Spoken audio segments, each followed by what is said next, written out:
Is this working? And then Morgan. Here we go. We'll call the Push, yeah. Committee of the Whole meeting for January 13th to order. Please call the roll. Here. Sorry, we're gonna get going.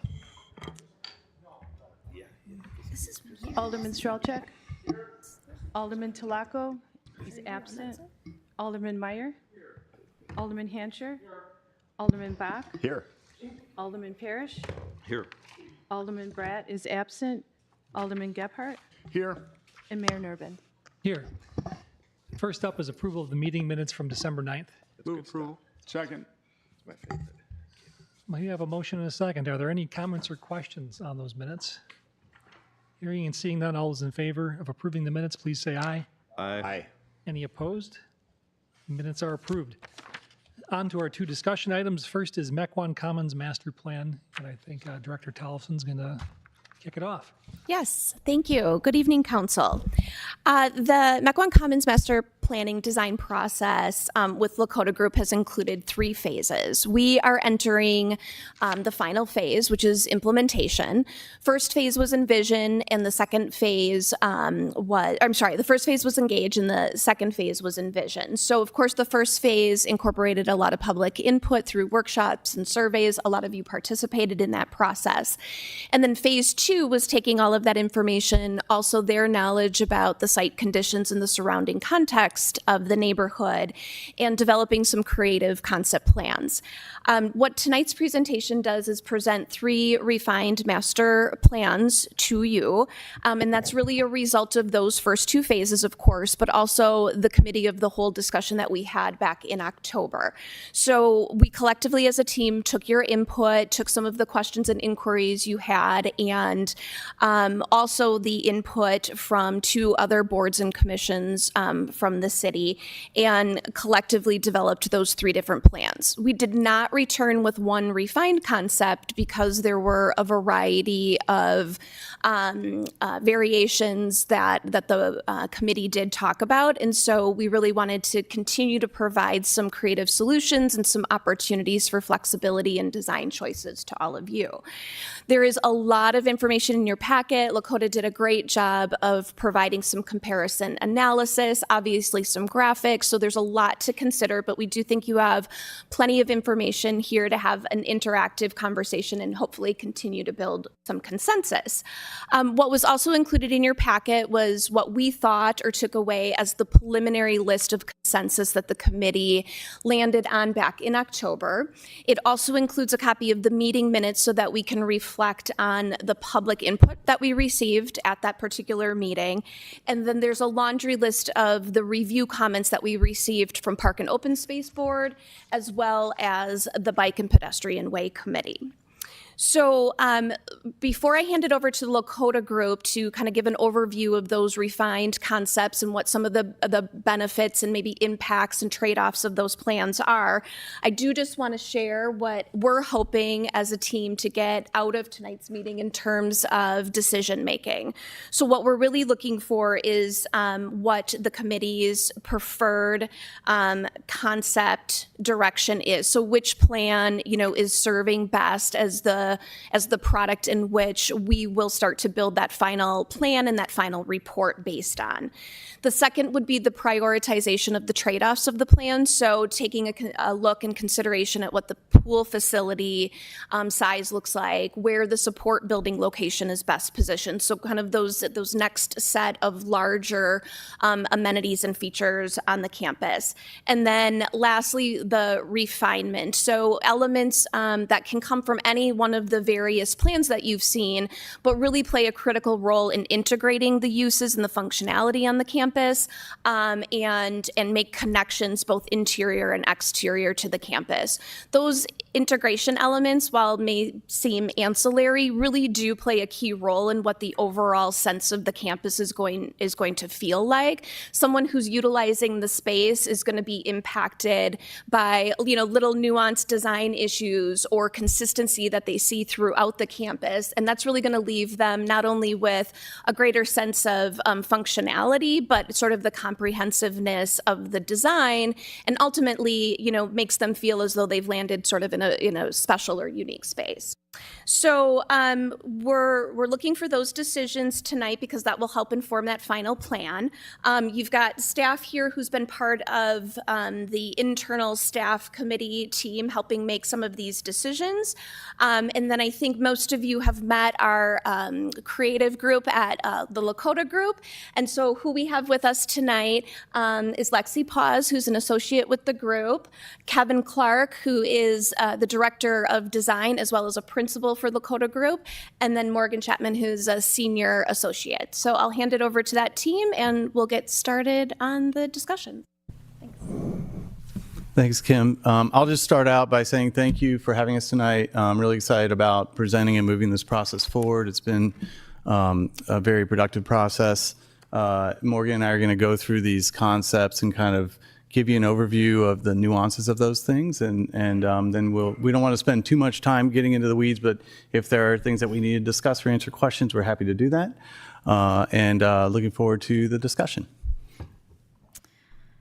So just want to start off by acknowledging the baseball concepts that we heard, some questions from the last committee of the whole meeting on whether we can take a look at an option that includes a minimized baseball update in the correct orientation and keep the pool facility and enhance it as well. So what we did was overlaid some minimal approaches to improved baseball over our new concept master plan option 1 with a modest improvement to the pool area as well. But what I want to talk about just is what we use to establish our basis of design. So from our perspective, to justify this level of improvement to the baseball, we should be designing to modern day best management practices. So that for us was looking at the WIIA standards for dimensions to baseball, and laying those out on the site. So using the property easement on the west side of the property as our edge, placing a new baseball field that meets at least the minimum guidelines, and even to that respect, we are falling short slightly. So the recommended distance from the foul line to the nearest obstruction or dugout should be 60 feet. On the west side of the baseball field here, we are at 54 feet and 6 inches. And the minimum from the center of the plate to center field should be 350 minimum. That is what we're showing here, as well as along the foul line showing 300 feet, and that also falls within their minimum. But what you can see is that we're still encroaching on some conflict zones within the pool deck area, as well as at the back of City Hall. So there's really no buffer space provided between the baseball and the pool. Home run balls still pose a safety concern to pool users. And at the access area behind City Hall, we can't reasonably accommodate the ADA parking space and maintenance access that's needed at the back of City Hall. So with these conflicts, it's our recommendation that this plan not move forward. But with that, I think I'll get into some of the other opportunities that the concepts present in the final rendition. So I'm really going to focus on, I think everybody's familiar with like the majority of the plan components. I'm going to look at the key components in the plans that are different between each option tonight. So in Master Plan 1, we are seeing a refined vision. Again, that's based off of the C1 and C2 concepts that were preferred from the past round. And in the first plan you're seeing tonight, the major components are a centralized pavilion and amphitheater right at the center of the site, and the building within the pool area along Cedarburg. What this what this concept presents is a more centralized kind of active hub of activity in this concept. You have the playground, the amphitheater, and the pool all centralized right around the center of the site. But that does pose potential sound conflicts between the pavilion and play and pool uses. It also could present some proximate parking competition between these three major uses. And the support building, while offering some benefits, fronting Cedarburg, is further away from the main hub of activity in the center of the site. So with this concept, keeping in mind these option variations, our question for your consideration would be, do you prefer a highly centralized activity hub, accepting an increase in concentration and potential conflicts that may arise from that in exchange for a more energized, visible, active event space? With the master plan concept 2, we've kind of grayed out all of the areas that remain the same from plan number 1 and just are highlighting in the bold color the changes in this plan. So again, the key differences here are on the open space event lawn, and the pavilion and amphitheater has now shifted to the southwest corner. In the I location here, we still have this gateway plaza and shade structure. The main changes in the pool area are the building has shifted to be north of the pool between the parking lot and pool use. And with that, that shift, we are able to capture a new space along Cedarburg that we have designed as a gateway plaza, called it Redbud Plaza. So what this concept really does is, in order to make this shift and move the building up to the north of the pool deck and the zero depth entry pool area have reduced slightly. But we've also increased the distance between the pavilion and amphitheater and the shared restroom building. And just to speak to some specifics, the zero depth pool reduces by about 700 square feet. The pool deck reduces by about 3,200 square feet from concept 1. So as you consider this change, this slight modification in the design, I think this plan, consider that it offers a more evenly distributed site layout, more balance of the amenities on site, and potentially minimizes some conflicts between uses, but enhances connectivity while accepting modest reductions to the pool deck area. And with the third concept, we really wanted to look at, so master plan concept 2 reduces the pool area in order to make that shift for the building. But if we want to maximize the pool area, what does the space look like pushing that westward? So we expand the pool area west, gain some space back to the pool and pool deck, but it does reduce the open space lawn and amphitheater very minimally. In this concept, we still see the pavilion and amphitheater in the southwest corner. So the planned trade-offs here, we're seeing, again, the reduced open lawn and amphitheater, and maybe some loss of formality to this north-south multi-use path. But as you consider this concept, consider, do you prefer an expanded aquatic amenity space and pool area if it reduces the open lawn and formal site geometry slightly? To speak to those metrics, the open lawn is reduced by 12,000 square feet, and the zero depth pool area increases by 800 square feet, and the pool deck by 3,000 square feet. So we're gaining back a bit more than what Master Plan 2 lost in terms of the zero depth pool area, and just about the same amount of pool deck space. And I'll kick it over to Kevin, go through some of the details here. Yeah, and I just want to remind everybody, we're looking at this as a space that's for the community. it should have something for everyone. It supports your town center, the new residential, the new commercial. It's a hub of activity. You have civic uses here. So as we've talked about this and as we've gone through it with the steering committee and brought it to the community, we think about programming and we think about, here we are in Wisconsin, 6 months out of the year. We know it's a little chilly, so we think about seasonality. We were challenged on that. So in all of these areas, we're going to show a little bit of an enlargement of all of the use zones and show you what's the character, how can it be used, what are the types of activities that we can do here.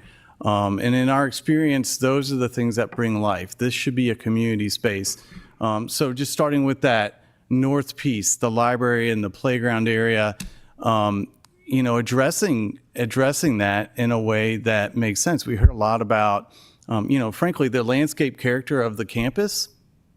There isn't really one. So improving that character, bringing some of that sustainability, bringing some of that green, bringing that softer touch in a more informal way on the north side that works with the library, that brings in the idea of maybe a garden walk, a storybook walk, creating terraces that address the library in a better way, the building itself, that also relate to that playground. A lot of families are coming there, and frankly, the playground we know, and everybody that's gone out there knows that it's kind of flooding. We need to address that. We need to work with the grades and figure that out and make a better scenario for there to be a better use. So as we show the playground in that location, that would tie into how that would work.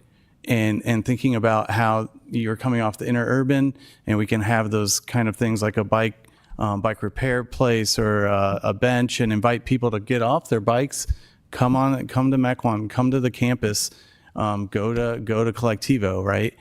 So these are the things that we're thinking about in this area. And we just show, we show a few images of seasonality and how that might work in the different times of year and some of the stuff that may happen, whether it's a hammock garden or doing something like that, bringing more trees, different species out here so you can have fall color and birding and all of the great things that can happen in this space. So we're just showing a few examples like that, and we actually created a whole list of these things, and we didn't want to put a bunch of words on the screen, but we've got a list of potential uses and seasonal things that can happen out in this space per use zone. Oops, went backwards there.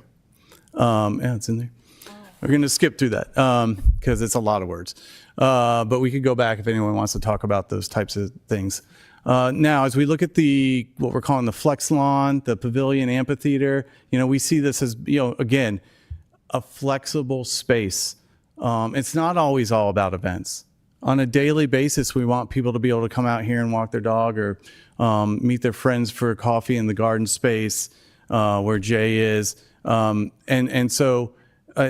the idea of an amphitheater could be just a pavilion that could be used for a lot of different things. Maybe you're giving the awards out for Boy Scouts. Maybe you're having a small performance for music or a play.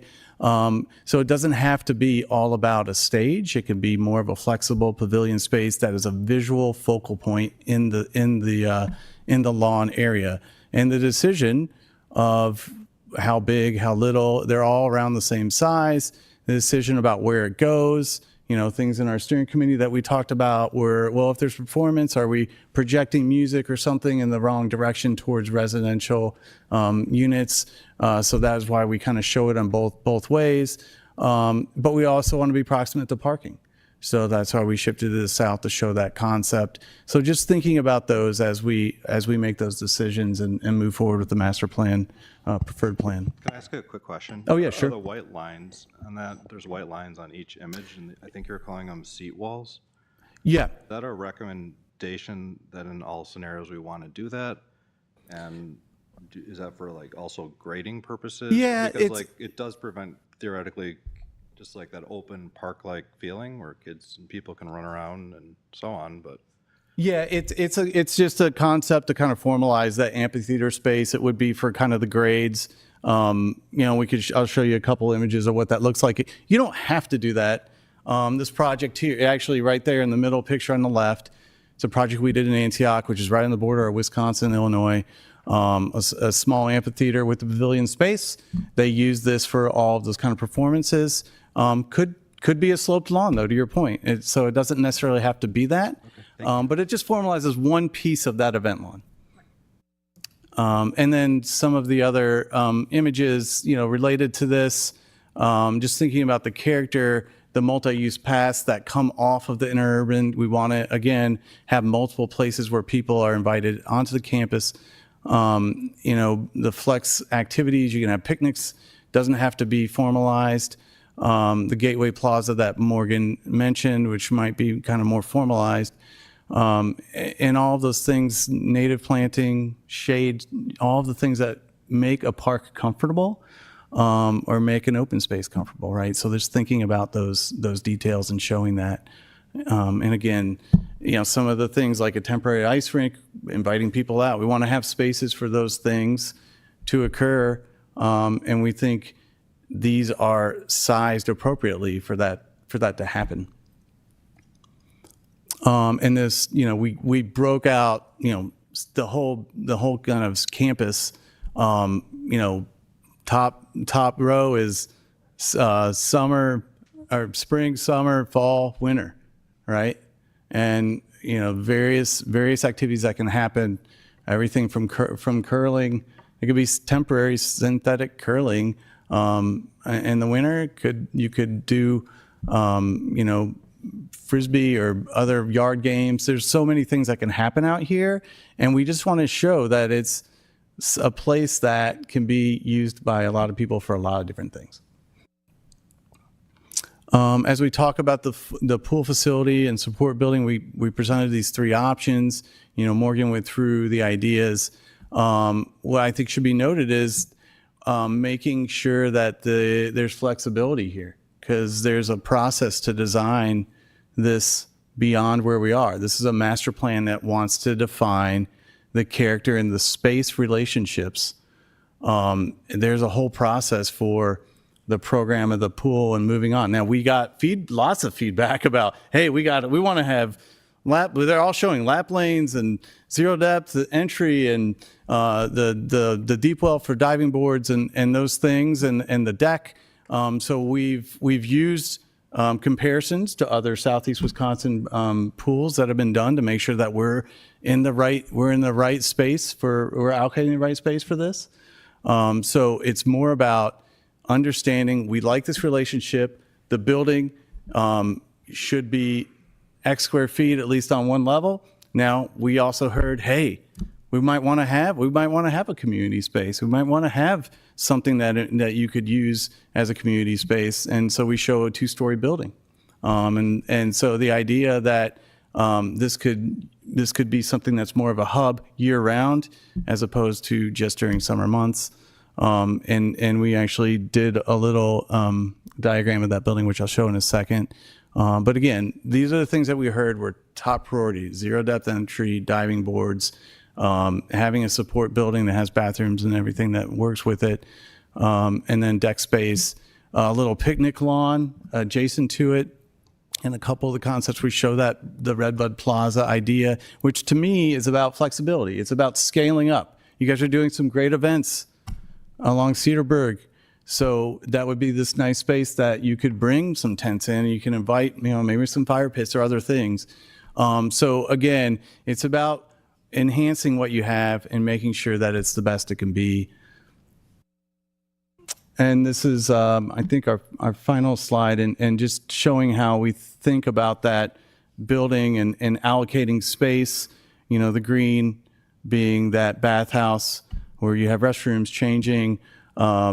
And then the blue is a concession area that would serve the whole space, the whole open space, pool infrastructure in the yellow. And then if you did go to the second level, we're showing the idea of a community room in the middle, meeting rooms, storage, and then an outdoor terrace that could just overlook Cedarburg and Cedarburg Road and all the great things that happen there, and then some outdoor kind of picnic dining areas. So thinking about how that all functions within the whole context of the commons. And I think our next slide, we'll kick it back over to Kim. I do have the baseball matrix in here. I thought it was. Maybe we can just go back to the decision. Oh, sure. Oh, okay, sure. Yeah, so just to recap, when we're talking tonight about which plan variation should serve as the basis of final refinement, and what of these kind of minor variations in the pool facility size and the support building location are preferred, which is the preferred location for the pavilion and amphitheater component, and how do we feel about the open flex lawn space allocation shown between three concepts, as well as the approving the integration of the other preferred elements in the plan. So the path hierarchy, layout, playground location, all of those elements. Thanks. All right, council, this is our chance to provide some feedback. Looking for takers. Alderman Strelchak. I'll kick it off. So there's a few things that I love that if I were just designing it for myself and my needs, that would be, in that category. And there's a few things that, designing it for the community that, that we just really need to take into consideration.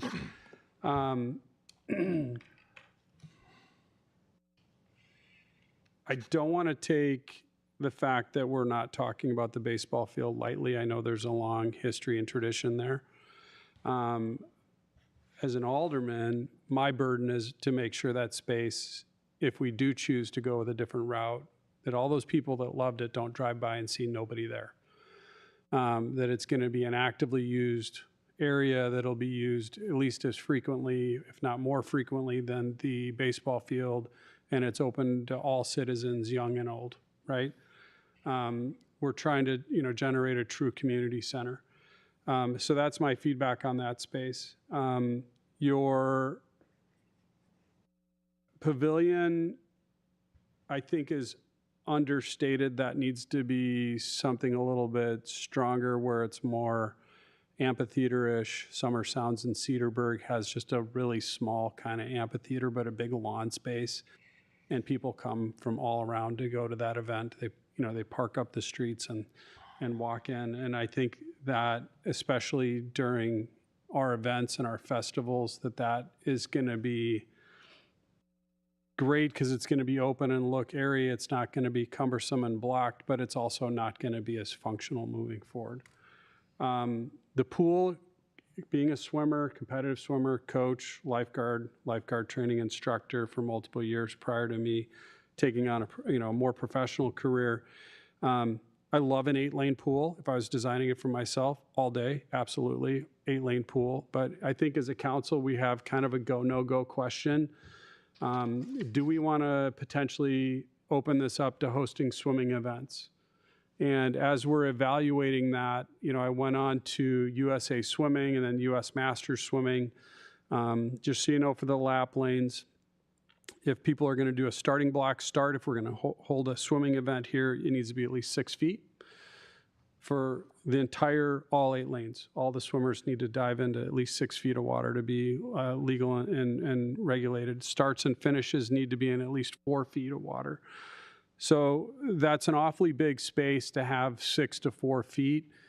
And I'm questioning how many kids are going to actually be using that during open swim. I know that we have a really nice open space currently, and that does get used frequently, but I don't know that it's 4 to 6 feet. I think it's a little bit shallower and a little bit more accessible to kids that aren't maybe as tall as what some of us adults are. So, council, let's consider maybe backing that off to 6 lanes if we choose to not host an event, but we could still host a swim team that could come in and train in the mornings, either as a, courtesy and, use of the pool, or just a rented item, so that's something under consideration. I like the lawn space, but I'm generally going to question what is that lawn space going to be used for. The mayor can maybe comment on festivals, and if we think that that'll be expandable for festival usage, that might be a really nice space. I know the former mayor's wife would hold art classes, and she'd do so in the parking lot. That definitely would be a good tented area for festivals if we would choose to, provide some cover for that moving forward. I think that's just a nice consideration. With that, I'm going to yield only after one more point. The library walkways look fantastic. But if somebody's just trying to kind of walk around and, you're kind of going from point A to point B, and once you've walked back and forth, you look like you're pacing, or you feel like you're pacing, and that activity just continues. If there's anything that we can incorporate that might be a little more circular and give people the opportunity to, walk a certain distance or whatever, mapping that out and having that identified early would be, maybe it's a quarter-mile loop, that winds and goes back and forth. I know people would welcome the chance to maybe be off the road or maybe even the interurban trail, because the bikes do go by pretty quick for some of the walkers if there's 2 or 3 of them. So that's my feedback to this point. I'll yield and listen to the rest of the team. Alderman Gebhardt. Great, thanks, Mayor. I'll play off of that. I'd like to support a comment that Alderman Stralchek made, and that is that I'm in big support of a frequently used active space. And I keep coming back to that as kind of my North Star. And what that means to me then is thinking about that space more from a year-round perspective.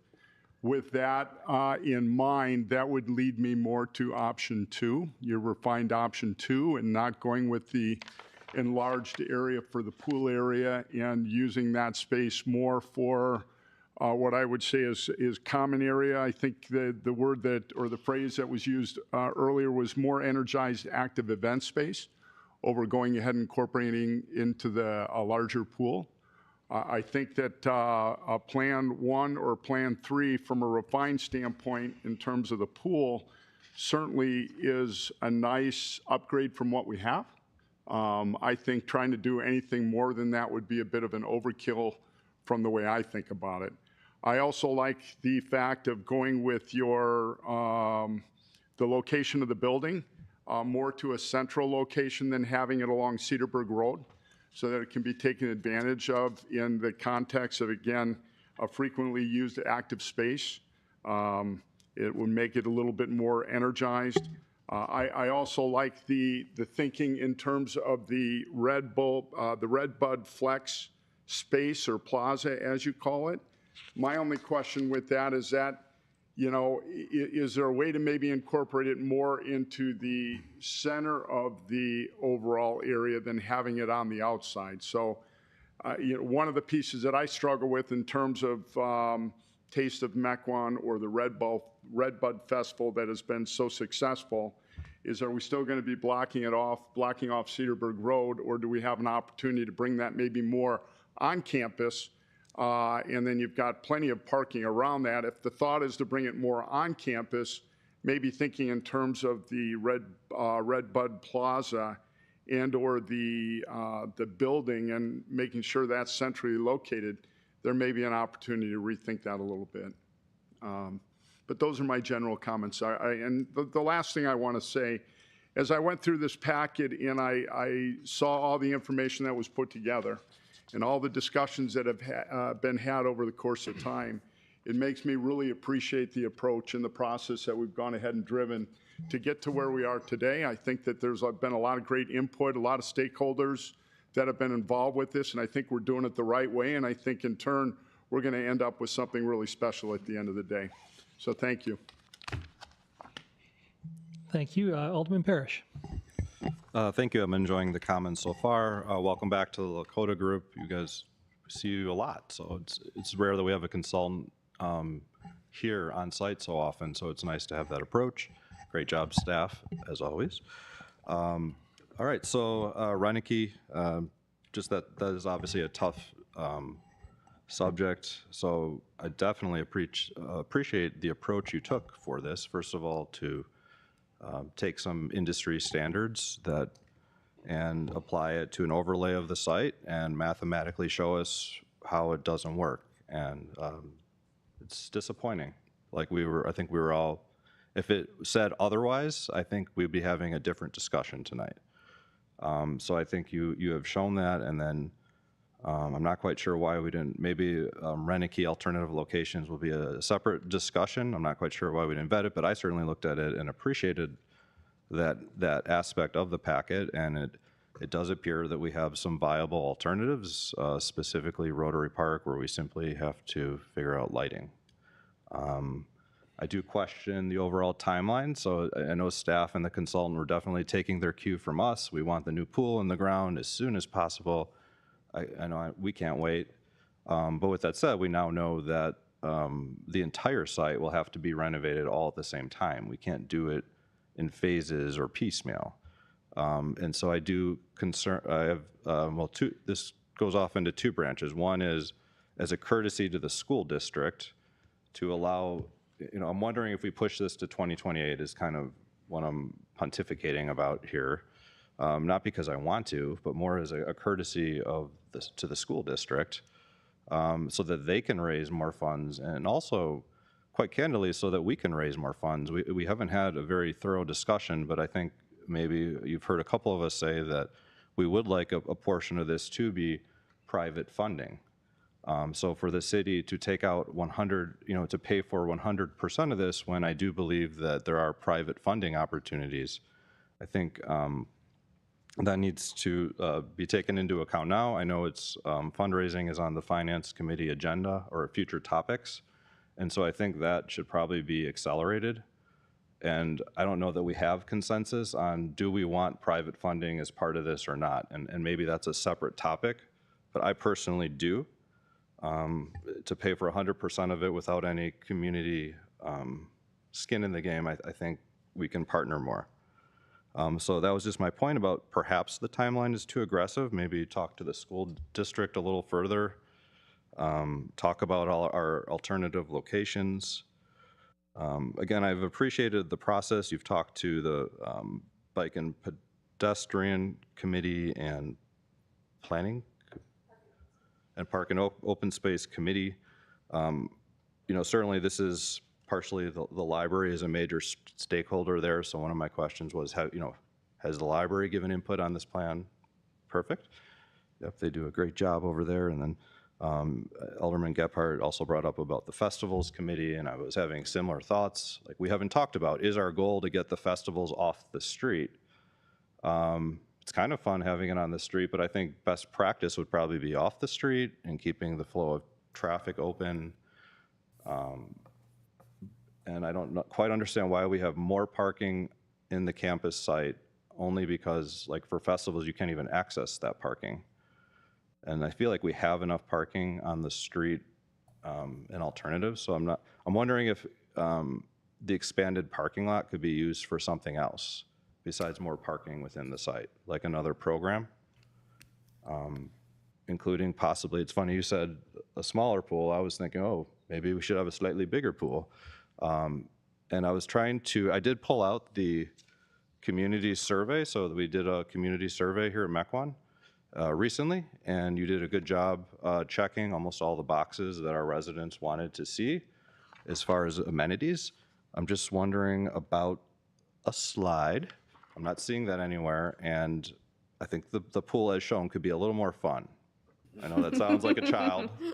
I'm speaking on behalf of the children. I'm just not sure. Maybe when you come back, just like, how can we make this a little more of a fun space, not just like a big pool that you go swim in. But if it's not, does it not have a slide?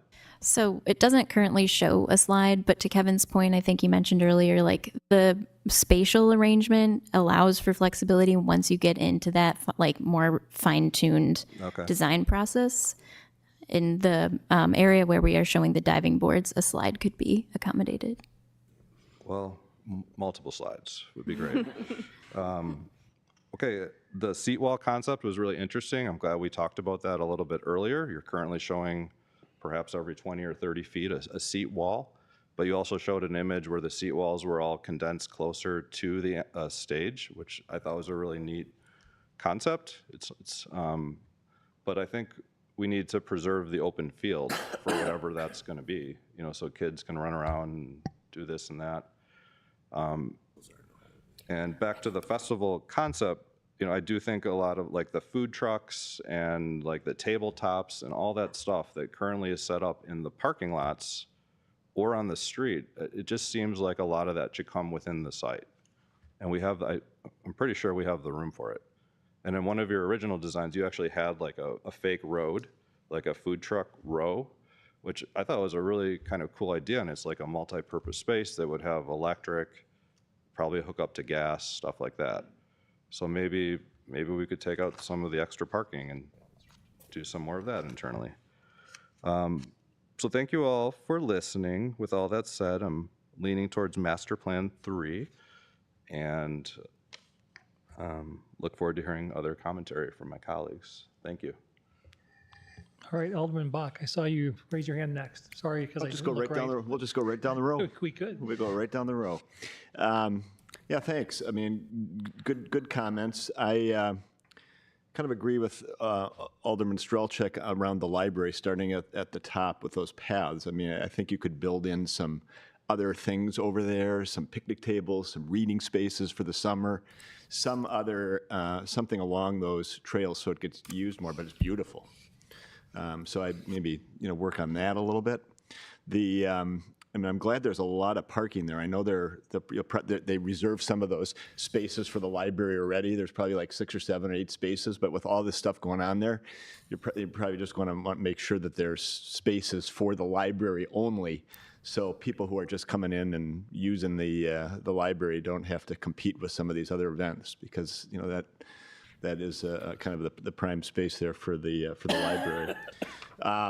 I think I am fine with either 2 or 3, but I'm leaning towards 3 a little bit, just because I think, the pool is going to be used pretty much all summer and and probably by more people on a regular basis than the large amphitheater area. So taking a little space from the amphitheater and giving it to the pool, I'm not sure is going to make a huge difference, but I'd be fine with either. I too think that the pool, needs a little bit. It doesn't have to be a kind of the dells, but I'm a lap swimmer as well, and I just don't know if people are going to use all those lanes for lap swimming all the time. I mean, there's usually a couple, and maybe in the morning or in the evening, but I think we need a little more space for kids to play, so that you can put a basketball hoop in there or something, rather than just have those roped off all the time. So you said a little more fun. Something like that. It doesn't have to be waterfalls and all this, but it could be more kid-friendly, I think. So a little more thought there. And you got some great pictures from some other places that seem to make sense. I like the orientation there. I like that building, that end building where the concessions are. I like that kind of north orientation. I think that's easier access for lots of different things. The bike access, that's still in, we still haven't put that in here yet. That comes later, the lanes, or, how to access from the interurban, that feedback from the bike committee, right? That's coming later. No, I think it's shown. It's just Those are very included. prominent. Oh, yeah. So those were put in, so that's good. So those are, so that my comments, it's beautiful. I mean, I think it'll be a great space for the community. So thank you.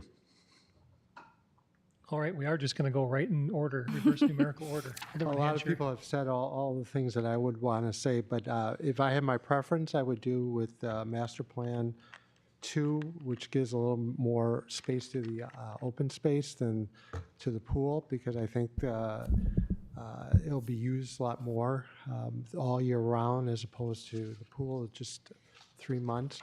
Actually, I have a question for Public Works.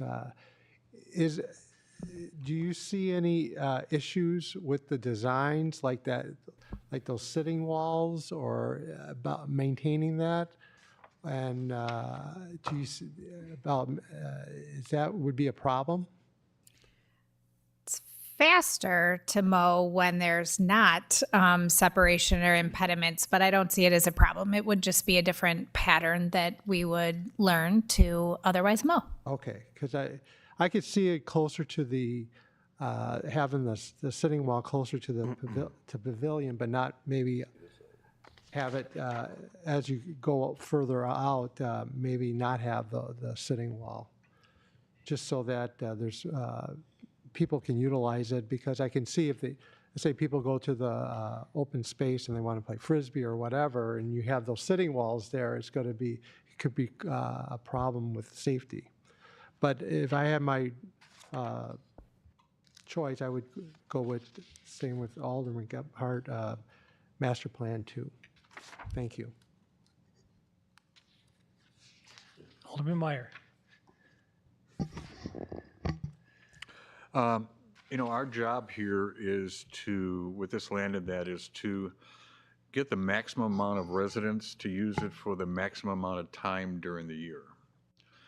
And to do that, I think we really have to emphasize on the grass area, the lawn area, the multi-use area that we've got there. And we need to have it so that there's, you know, a band shell there. We need it so that they're be able to use that for an ice rink. And I don't know how you do that and not destroy the lawn, you know, when you're having that during the winter months and stuff like that. But making sure that, since we're putting all this money into these areas, that people can utilize this all year round. Now, the pool is a different subject because, you know, I want the pool. I want it to be, you know, a good-sized pool in that, because of the fact that I don't want people to come and say, hey, that's a nice facility, but it's really small. We want to, but I don't want to also have it for, the pool can't be, for what I mean, can't be for everybody. I mean, every organization can't have the little specific times inside of it, and it can't be set up just for that, you know, so it has to be set up for the general public. And if we can fit in a couple amenities so that some of the other organizations can use that without sacrificing residential use inside of it, you know, that, you know, I could go for that. But like I said before, my main focus would be on that lawn area, so that that can be utilized and have the facilities there so we can do something all year round there.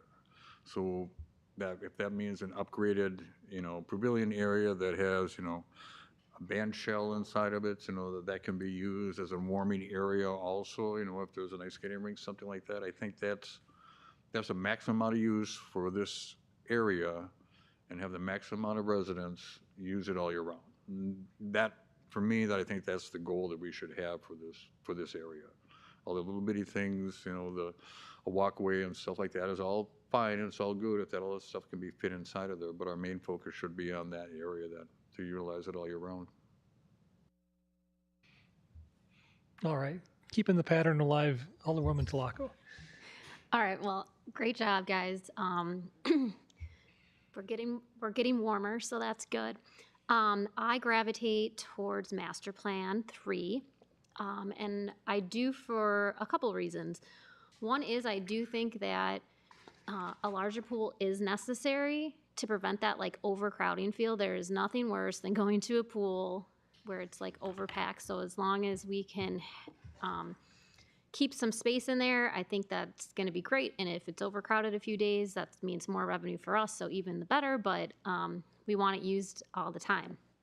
I agree with all the other aldermen as far as like we need a frequently active space. We're giving up a baseball field that was primarily used in the spring, summer, and part of fall, right? So we want to make sure that the space that we are reinventing is truly doing its job. So I like the idea of making this more of a circular or looped path. I think that would encourage it to be used all 4 seasons, especially if we had markings for like walking and distance. I think that's something that parents could get behind too, as far as the use within the library and also the playground. I'm not sold on the layout of the pool itself, but I think we probably need some like lily pads or like, you know, some more kid-friendly activities within it. I also don't see any like green space within the pool area or like a game area. A lot of times parents will go to the pool. One kid loves to swim. One's more of, hey, let's, play in the dirt or the grass, and it would be nice to have a little bit of offering of that.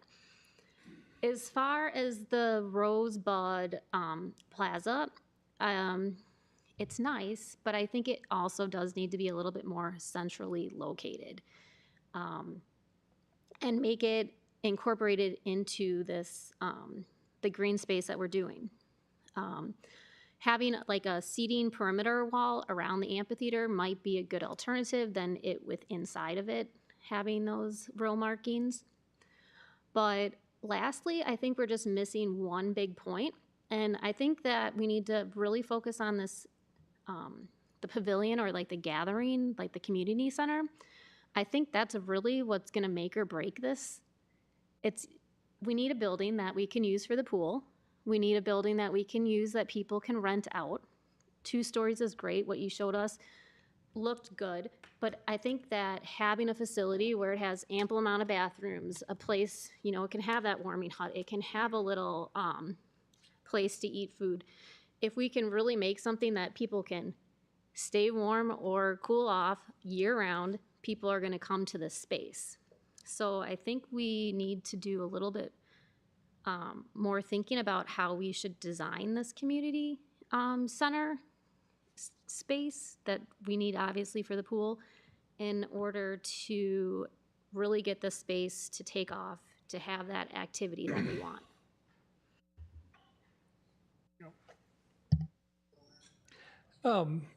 Sure, I can go. I think we have to keep in mind too, these are conceptual plans and not a detailed building layout. So point's well taken on making sure that that building meets our needs, but I think the intent was to add the massing and scale and size, so we could do that when the time's appropriate, when we actually pay someone to design the building. These are just conceptual plans at this point.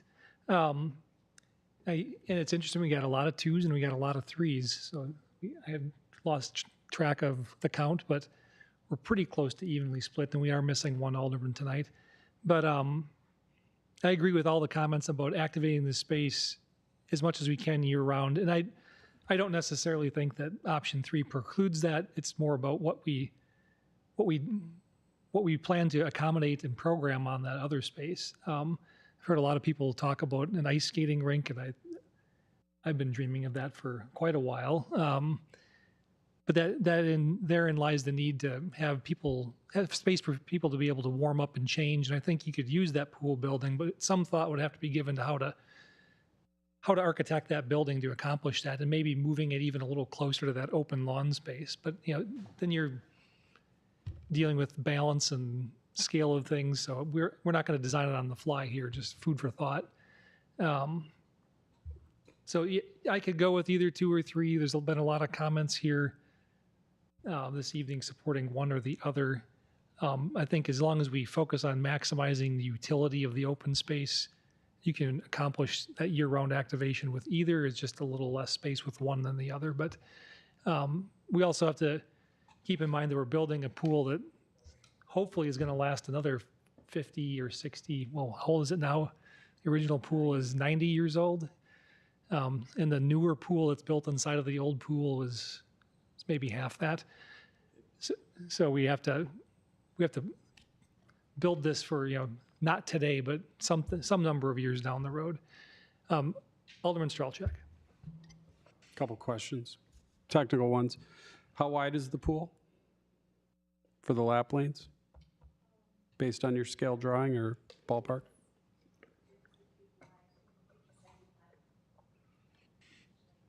$25 yards?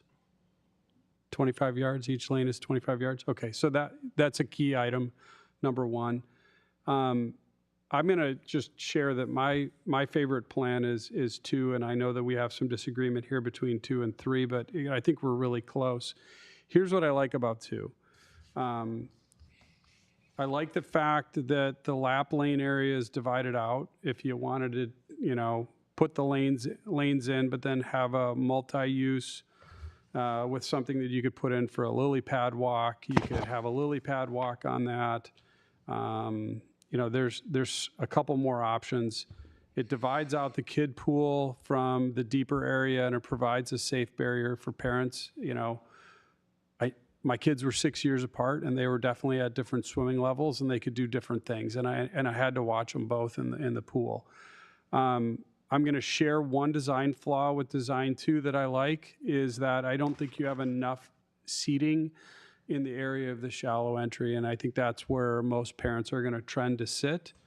They're going to sit on that backside and things like that. To Alderman Parrish's suggestion on that one, the slide could easily go in that open space closer to City Hall. It wouldn't be really visible as a slide from street, but you could see that it was there, and it'd be a little further away and maybe not as impactful, wouldn't be like right in people's faces.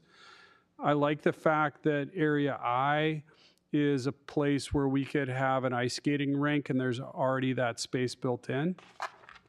I like H with, again, the band shell, as I mentioned earlier, building off of what some of the aldermen also said, a couple of the lower area with the cement walls on a few, but we need to make sure that, it's ADA accessible, or at least reasonably, so you could have a senior walking up, just something on the side. I'm going to highlight the fact that the building being where it's at is a great opportunity for the community. It could be there, or it could be closer to the amphitheater, dividing the two out. And you could have, balcony seating over there that you could reserve or rent out, or things like that, which might be a nice income generator. We could go almost double the size on the building if we would choose to make it more of a community-based 2-story building. I think there's significant opportunity. I know there's some pushback on P, and there's some questions on having the festival move off of the street. I don't know how that happens with the amount of people that we have. I think just from a safety standpoint, we're going to need to maintain that on street. So having something off street for corporate tents that we can, sell or rent as a premium, at least that space, or something along those lines, I think gives us some flexibility. Parking is going to be key with a bigger pool and a library that's more active, and/or, if we do have, concerts and events. I know we block it off for festivals, but if we did a weekly concert series, or we did something like that, which I could see being a part of the community moving forward, that parking would be, key and critical, especially even just for, the amount of people that come in and the amount of people that might have some mobility needs in order to get to the space. I like the orientation of the band shell, backwards against the existing larger parking lot. I think that's an access point. If you go to Door County, the Peg Egan, band shell that's up there, you have access from the street. You walk up, gradually up the hill, and you can find places on the side, and there's places for tents and things like that. And I think this space accommodates that nicely. So, just a little feedback in that space. Again, reminder, the seating around, be very conceptual on where that seating is going to be for families. And then where the slides are going to go, or the lily pad features, because that'll be awesome. Thank you. Alderman Parrish. I could live with number 2 as well. I'm wondering if the band shell and amphitheater stage should just be closer to the pool and other parking lot. It feels like it's just kind of in the back corner away from all the action. I don't know, was there a sound concern with putting the stage near everything? Like putting that near the pool and everything? The concern was if it's in that southwest corner, then you're projecting sound away from the apartments and not towards them. There's lots of interesting little trade-offs. I was just looking at the renderings again when Alderman Strelchak was talking. Yes, in option, or in Plan B, there's not much seating by the shallow end of the pool, but there's a trade-off there, because I think the building works more well in general on the north side. But when you're in that space, that's in that orientation for the pool, that's the trade-off, is you give up seating there, which is, I think, what may have part of what spawned option 3, because there's an acknowledgement that you're giving up a lot of seating on that pool deck. we think of it as a big area, but when you start drawing it all in there, it's actually not as big as you think it is. I mean, before the meeting, I was leaning slightly towards option 3 because I think it balances everything the most. And I know we want to activate the space as much as possible, but I don't want to build a pool with a deficient seating deck, because that is the most annoying thing. You walk into a pool and it's jam-packed all around the edges. You're just going to turn around and walk out. Even if there's room in the pool, there's no place to put your stuff.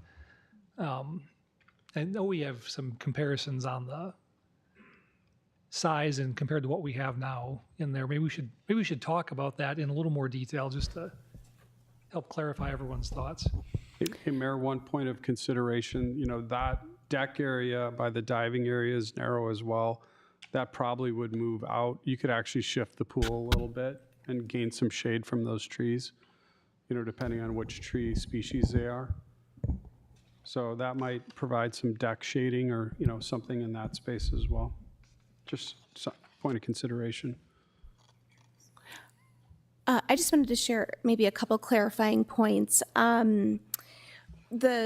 To Kelly's point about green space within the pool area, so Plan 3 to the west of the pool actually shows a widened out green space area. So that area is contained within what we would anticipate the edge of the pool fence being. So your pool fence is actually located adjacent to the Trail K in order to pick up some additional green space within the pool area. Both in Plan 2 and Plan 3, you have that green space within the pool fence area adjacent to the pool. Both of them can accommodate some small scale playground type equipment, not to the level that the playground by the library is, but just to provide a little bit of play space for people, for families that are located within the pool.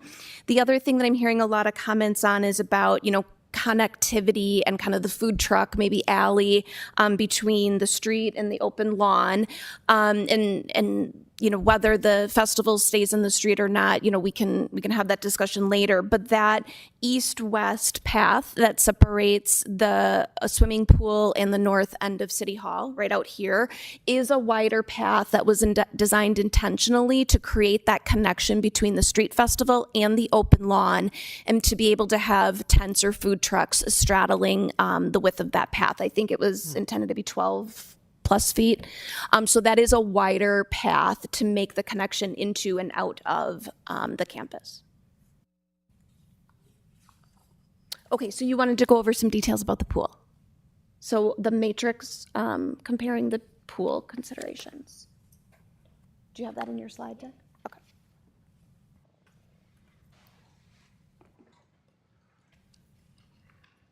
I see the bikes, the little green bikes now.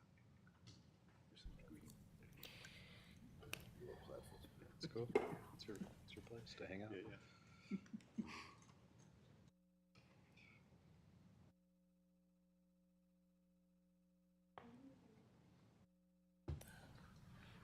I'm sorry. Slide 11. The comparison of the pool specs based on the plans. And I think we've got our Appendix D as listed in the packet. I think we've got ours on there too, yeah.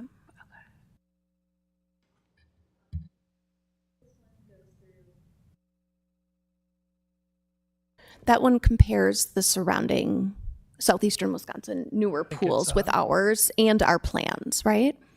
Is it page 33 of 45 in the packet? And does anyone have the statistics handy on what's there now? Director Lundeen. I do. All right. That's in Appendix D as well. Mm-hmm. Just maybe not on the same page, but. So let's start with what we have now. How many lounge chairs do we have, and how much pool deck area?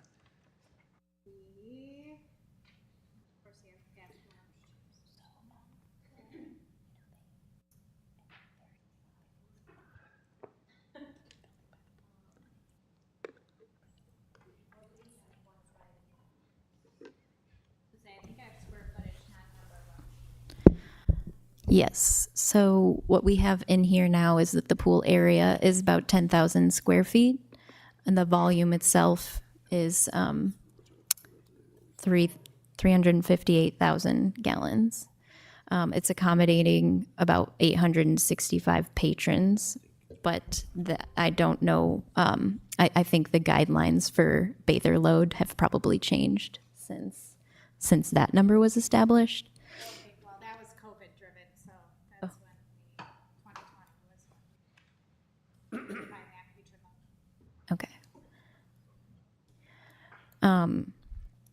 It has 2 diving boards, 2 lap lanes, and the kiddie pool, which was closed. Okay. Oh, there's some, we don't have the pool deck, but we have the pool vessel square footage. Yep. And the refined master plans have the pool deck at a range from master plan 2 is the smallest pool deck and vessel. Pool deck being 17,500 square feet, pool vessel being 9,800, and then master plan 1 scales up slightly in the pool vessel, 10,500, with the pool deck at 20,700 square feet. So and master plan 3 scales up the pool vessel space to 10,600, but the pool deck is slightly smaller, 20,500.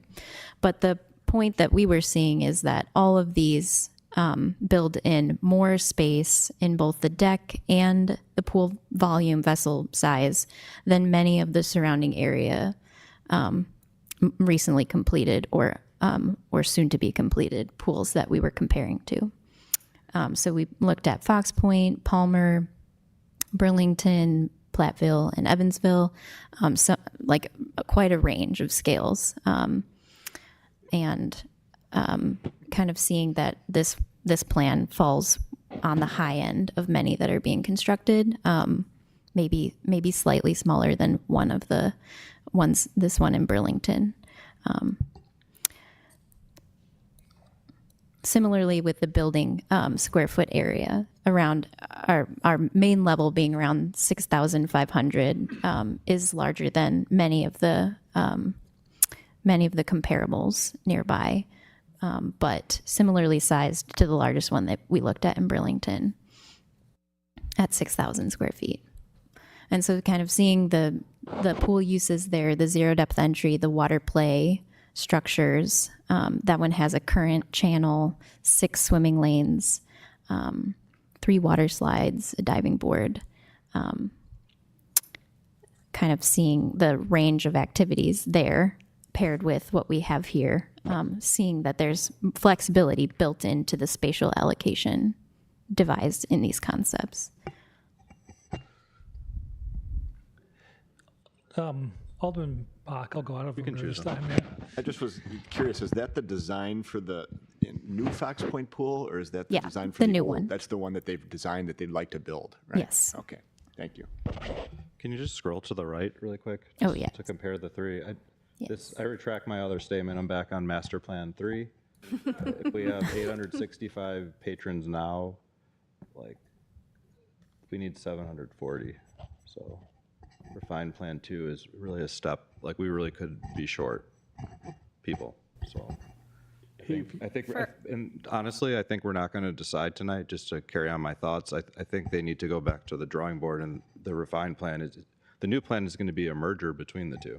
So Yeah, keep in My mind the prediction pool at deck the end of this. space, the pool deck space in 2 doesn't go, the pool deck space in, I think, what is it, 1 and 3 go from the north parking lot to the, we'll call it food truck alley for lack of better words. And then we've even got it rounded off in plan 2. So you can gain some significant deck space there. And there's nothing saying, this is all fresh land. There's nothing saying this whole thing can't shift 20 to 50 feet to the west.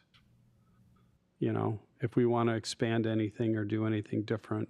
You know, the big thing we need to decide is, you know, what we want to see for features and a slide. Because that's going to take up some real estate as kids climb up that and then go up and down. And think about where you want to look at the slide. I want to look at it more in 2, just a little feedback on that. Because it's blocked and it's kind of back and you're not looking through things. Well, so we're going to get a refined concept based off of one of these 3 concepts. I guess we have to give the direction which one of the 3 to do the further refinements based off this evening, and then hopefully by then we're inching towards a conclusion to the conceptual phase and ready to move on to the detailed phase. But maybe a straw poll quickly. After all the discussion, are you leaning more towards, I didn't hear any support for option 1 in general, but option 2 or 3, so we'll go 2 first and 3 second. Well, it's pretty close, but I think the option 2, the deficiency is the lack of pool deck space on the shallow end. That's where the parents are going to want to sit, and there's no ability to have chairs there. We'll likely draw some criticism for that very quickly if we build it. Hey, Mayor, talking point though, do we like the orientation of the pool in 2 versus 3? I think the big hangup is the deck space and the allowable space, and we want the most capability in that space. If you look at 2, the pool space doesn't go underneath the trees as it does in 3. It doesn't go all the way to the sidewalk as it does in 3.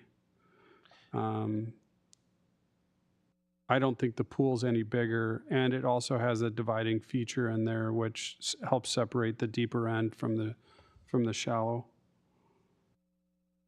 And then just really dumb small thing, can you show the play system in the a little further corner for the 0 entry, because the lifeguards aren't going to want to look from, you watch at a lifeguard chair, you watch, what's going on in the pool, and you have your orientation, but you're also going to be, watching from the hut as, that's where they take their break, and they'll be able to see the pool better without obstruction.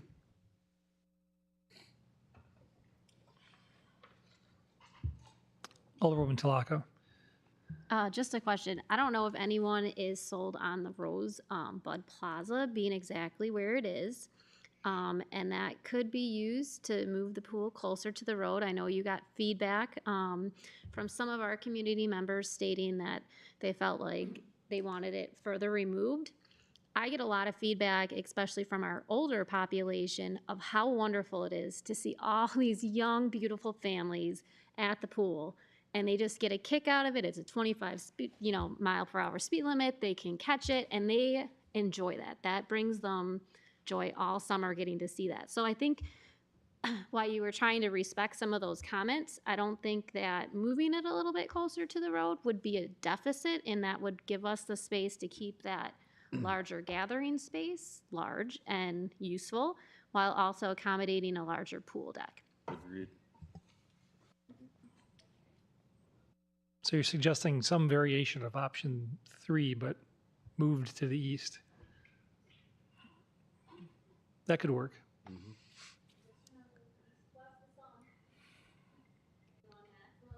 East that way.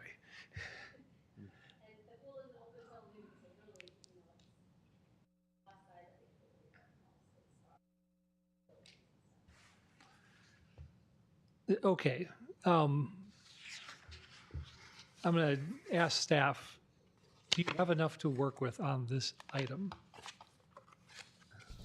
I think we do, but I'd like to defer to the Lakota group and make sure they've got what they need. It does sound like there's opportunities to merge elements from both 2 and 3. And I think you have given us some good talking points about refinement. Yeah. Yeah, I agree. I think we went around and we came back, and I think in my mind, if I had a little piece of trace paper right now, I could draw out this idea, add more play, get more space for the deck. I think the Red Bud Plaza, we like the idea. We just want it to be more integral in the space so we can flex, right? So we got this. Okay, perfect. There are other points to discuss this evening. Why don't we move on to those? Okay, yes, I think we got everything on our decision-making list, right? Okay, yes, thank you. Thank you, team. Are we, Thank you. do we have enough on this item, or do we? Oh, I'm sorry, I didn't know if you meant other things on our committee of the whole agenda or other things on our decision-making list. I think even within this item, there was, Oh, okay, sorry.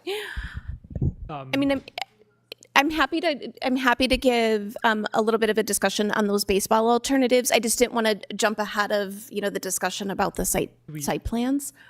so do the members of the committee need to discuss that in detail, or are you satisfied that there are alternatives that have been looked at and discussed and that we have options? Okay. Okay, and we will continue to facilitate those conversations. Okay. What else was on our decision-making list then? Let's just double check that. Yeah, I don't want to lose track of the list and Yeah. get off this item yeah. before we didn't talk about things we may have needed to talk about. Maybe some of those refinement elements, playground location. This last piece is just in making these revisions, we took concept C's and we took some components of concept B and blended it, and we established this path hierarchy, which and refined layout. So I'll just go to master plan 1 for talking points. So we've created this larger multi-use path around the centralized lawn and these entry points in, as well as establish this kind of form and relationship from the playground to the library. So just kind of like building consensus on if these strokes feel right and appropriate, if the connection points and the hierarchy feels well established, and of course building in some more circuity to the north library walks is feedback we heard that we can easily incorporate, or more destination points and interest throughout that path area. But if there are any other, or if the approval, I guess, behind these other elements is there. And these are generally the same in all the concepts. Yeah. Just moved around a little bit. People Yep. generally happy with these elements. I can assume they were because they didn't generate a lot of discussion. Yeah. We should be sure. Okay. Sounds like everyone's happy with that. Okay.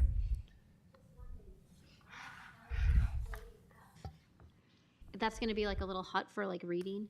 That Those like strokes again for like the sitting wall. Maybe we wanna, if it's gonna be like someone reading in there, 2 people sitting there, maybe the direction, I don't know, right here. so this is a shade structure, Yeah. and then these are the lawn terrace like steps.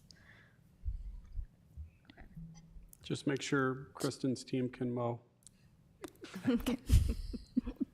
All right. The only thing. Alderman Parrish. Yeah, definitely not looking to prolong the conversation, but just when you look at revamping the plan, I assume the community building is going to need an elevator and then a bunch of ADA stuff, just because it's 2 levels. So I'm just wondering if, not to eat into Redbud Plaza or anything like that, but is it more cost effective and practical just to do it all in 1 level? If I realize we're tight already, but on space, but with elevator and other ADA costs, which is your expertise, I don't know if it would be more cost effective the other way. But I really like this and have no more comments tonight. Okay. Good comment to think about. All right. Are we ready to move on? Do we have everything we need? All right, cool. Thank you. Thank you for hanging with us. Yep, thank you. Thank you. Back to the top here. Our next discussion item is the RevPAR Incorporated Hotel Room Tax Policy Analysis. Yes, so we discussed the results of that initial phase that RevPAR did for the hotel feasibility development analysis.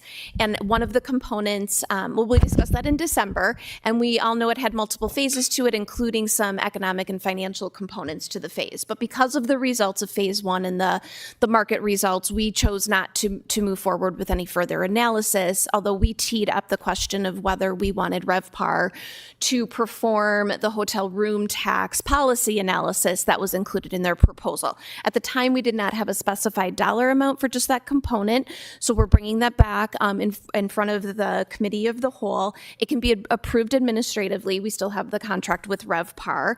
I've highlighted, the type of things that they would look at. This was really in part because there was a conversation at our financial workshop a couple springs ago that we were looking for additional revenue sources, and this was teed up as one of those potential revenue sources. So they would review, existing city and state taxes, rates. They would look at lodging tax rates in the surrounding area. They will do an assessment of the historic occupancy analysis and revenue that the hotels, not only in Mequon, but in the surrounding area, have achieved so that we can better understand what that tax revenue benefit would be. And then they'll analyze the statutory requirements for funding based on that revenue source and then present their analysis to us. The timeline associated with this, once they receive the green light and the retainer, would be about 5 weeks, and the total cost would be just under $7,000. All right. We asked for staff to go off and get the number. There's the number.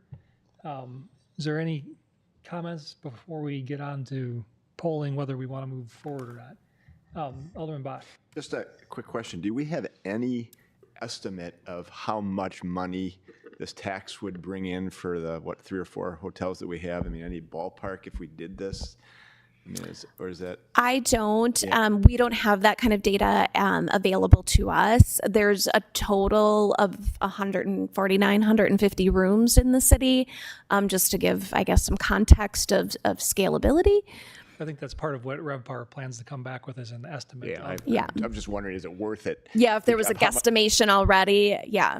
Potentially. I mean, we also don't really understand, what that potential revenue source is and how much of that has to be spent on certain programs, tourism type programs. Now, they already shared with me some creative concepts on how you can utilize that and still meet those statutory requirements, but I think that's a critical piece too in our decision making of whether we would implement or not. Any other? Oh, no, I can.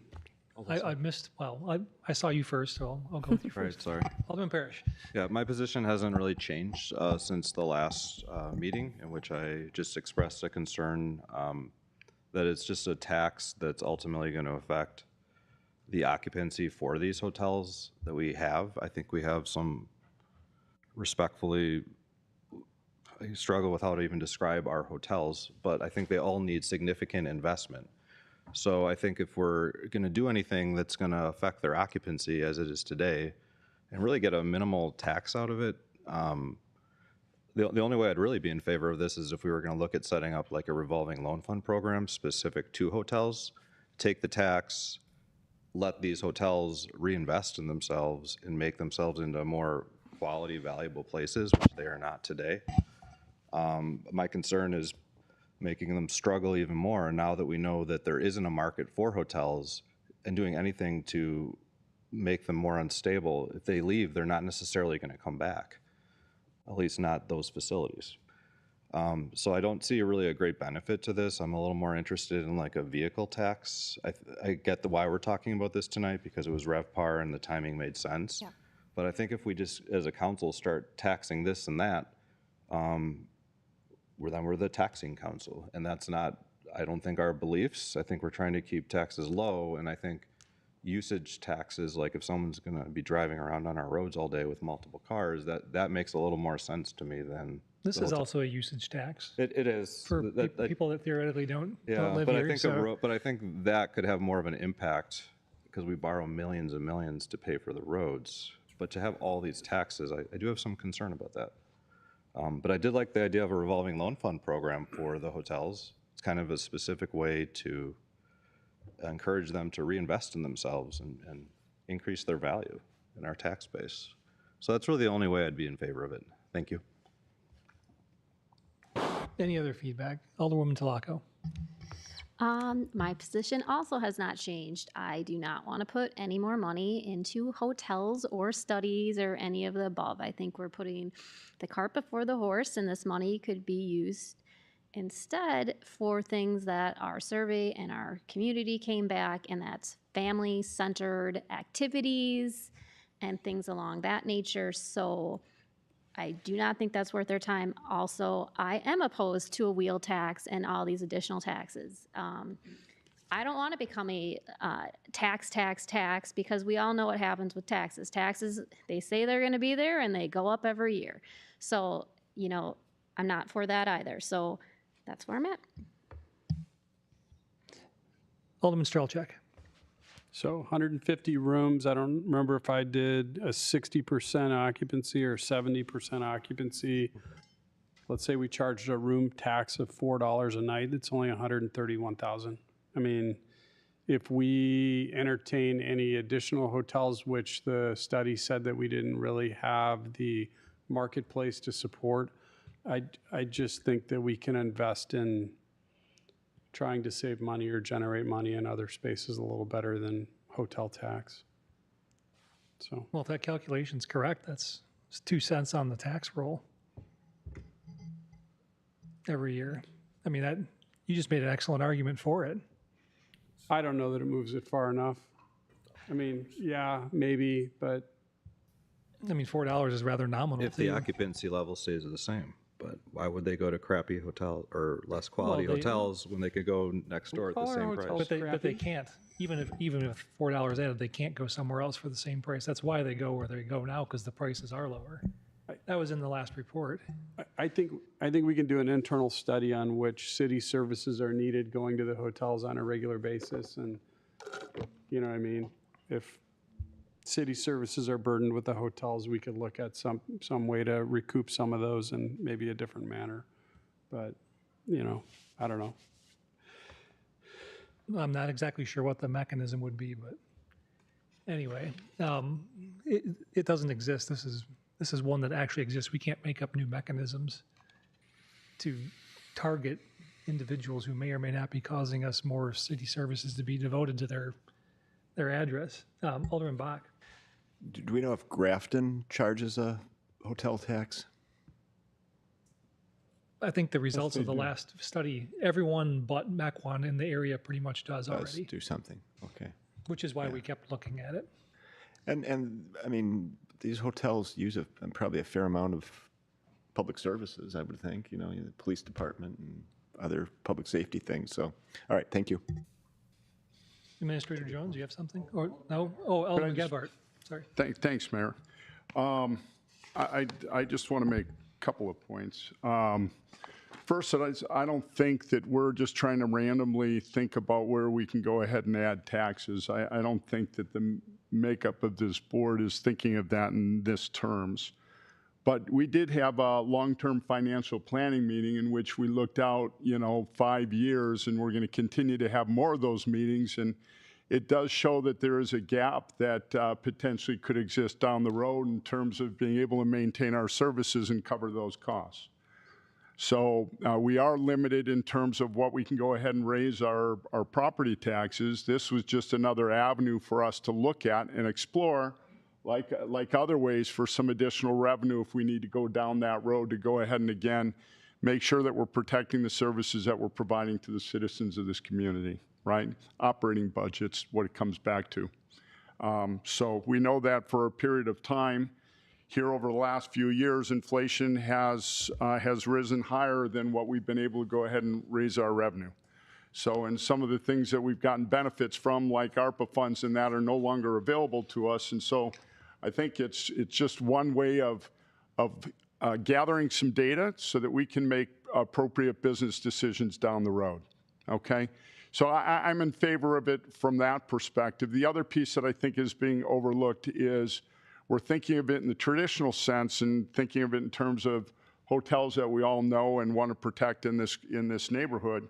But that also, as I'm led to believe from the data I have, and I'd love to get this confirmed and this report would do that, is I believe that also includes Airbnbs, VRBOs, and I don't know how big of a part that plays in our community, but that would be another piece that would be brought out in this. And I would also say that staff did a great job in originally putting together the what do you want to call it, the scope of work and pricing for the original RevPAR, and we were able to go ahead and save a few dollars. And so the way I looked at it is, is there a trade-off there that we could go ahead and provide ourselves with some more data with a really good, reliable source that did a great job on their first project, and come back and provide us some data that we have then moving forward that we could make some decisions from, right?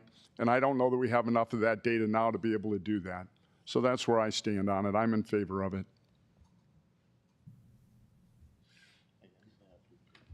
Any other feedback? Alderman Hancher. I agree with Alderman Gebhardt. I think why would we take away an opportunity to gain more information about increasing revenue for the city? I mean, it's information that we can use down the road. Why would we not do that? So I totally agree with Alderman Gebhardt about I would be in favor of this. Thank you. It is a relatively modest amount, and it's paid for out of TIDs 4 and 5, which are restricted in their use to begin with. Administrator Jones. And Mayor, in respecting all the feedback that's been shared this evening, I just wanted to reemphasize the point that Director Tollefson made earlier about the timing of this study. Within 4 to 5 weeks, we might have the draft analysis in hand, which would work very nicely with our next financial planning workshop, which we're looking to conduct here in the latter stages of the first quarter. So the timing works very well. And to just echo the point made earlier, this is a data point. Alderman Bach. I mean, I guess if we can spend $7,000 and potentially get, I don't know, whatever amount for the city, $130,000, I mean, to me, it'd be money well spent. If that's the conclusion of the report, but yeah. Yeah, if we move forward, that's. So there's existing contract and existing budget within the contract.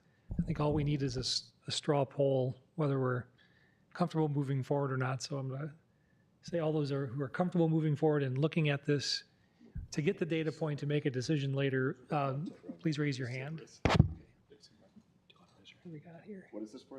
This is, are you in favor of moving forward? 1, 2, 3, 4, 5. 5 of 8. Okay, by the thinnest of margins. Thank I think that concludes that item. Staff will report back when RevPAR reports back. Real quickly, as always, the Committee of the Whole planning calendar is there. We just concluded January, and you can see a preview of coming attractions, and as is normal, things will move around as priorities shift and change, but this is the plan as of today. Is there a motion to adjourn? All right, motion and a second. All those in favor, please say aye. Aye. Any opposed? We will immediately reconvene as the Common Council, call the meeting to order, and start with the Pledge of Allegiance. Pledge allegiance to the flag of the United States of America and to the republic for which it stands, one nation under God, indivisible, with liberty and justice for all. Please call the roll. Alderman Strelchak? Here. Alderman Talaco? Here. Alderman Meyer? Here. Alderman Hancher? Here. Alderman Bach? Here. Alderman Parrish? Here. Alderman Bratt is absent. Alderman Gebhardt? Here. Mayor Nurbin? Here. First up, we have public hearings, which we have none of. The next is personal appearances and public comment. Citizens wishing to address the council on any matter not on the agenda may do so at this time. If you desire to be heard on any agenda item, you may be heard when that item is considered on the agenda. please speak in the microphone at the podium. Time limit is 5 minutes. Is there anyone here this evening who wishes to speak on any item not on the agenda? Seeing none, we'll move on to public officials' reports. I have none this evening. Administrator Jones?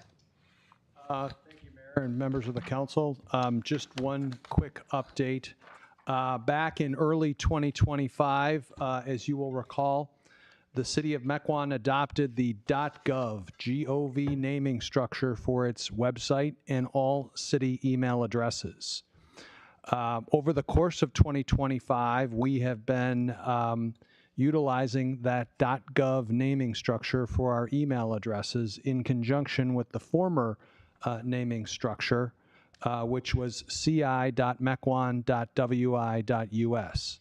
At the time we made the change back early last year, we notified the public and other stakeholders that we work regularly with that the old naming structure would no longer be applicable after January 31st of 2026.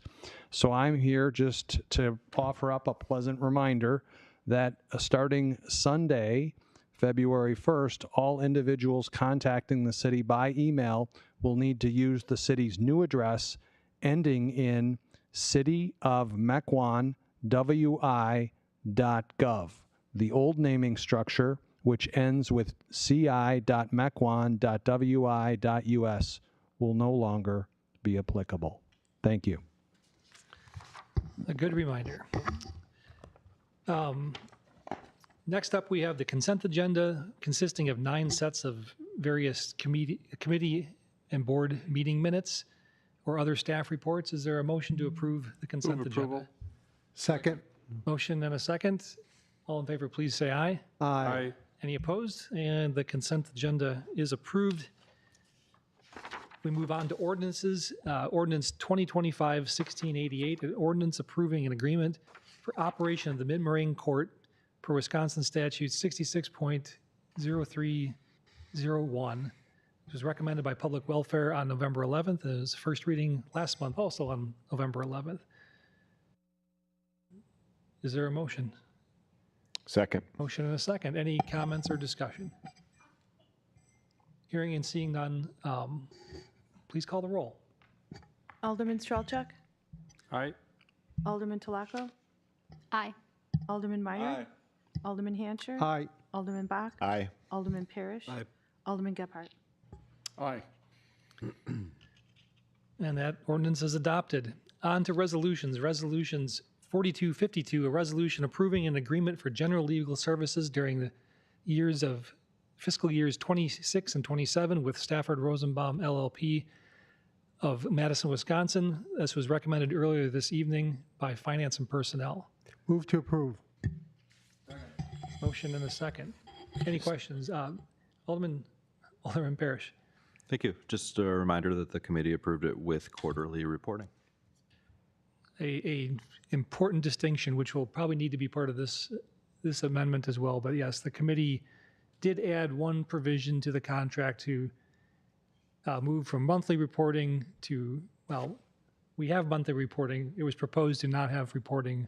We agreed to have quarterly reporting since not much tends to change month to month, but we don't want to give up the reporting structure. So thank you for that reminder. And you are welcome to make a motion, yeah, and including that. I'd move to that effect. Okay, so a motion with the amendment added in the committee to add the quarterly reporting. So moved. Second. And a if you need second. it. Oh, we have a second. Okay. Any other comments or questions? Hearing and seeing none. There's money involved here, so please call the roll. Alderman Talaco? Aye.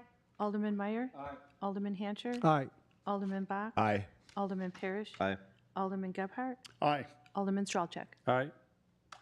That resolution carries. On to Resolution 4253, a resolution authorizing a Seventh Amendment to the employment agreement between the City of Mequon and William H. Jones Jr. This was recommended earlier this evening by Finance and Personnel. Move approval. Second. Motion and a second. Any discussion? Hearing and seeing none. I don't think this is below the threshold, right? Still monetary? Okay, please call the roll. Alderman Meyer? Aye. Alderman Hancher? Aye. Alderman Bach? Aye. Alderman Parrish. Aye. Alderman Gebhardt. Aye. Alderman Strelchak. Aye. And Alderman Telako. That too carries. On to Resolution 4254, a resolution approving amendments to the City of Mequon fee schedule for fiscal year 26 related to charges or fees charged to peddlers, transient merchants, and solicitors licenses. This was recommended as well earlier this evening by Finance and Personnel.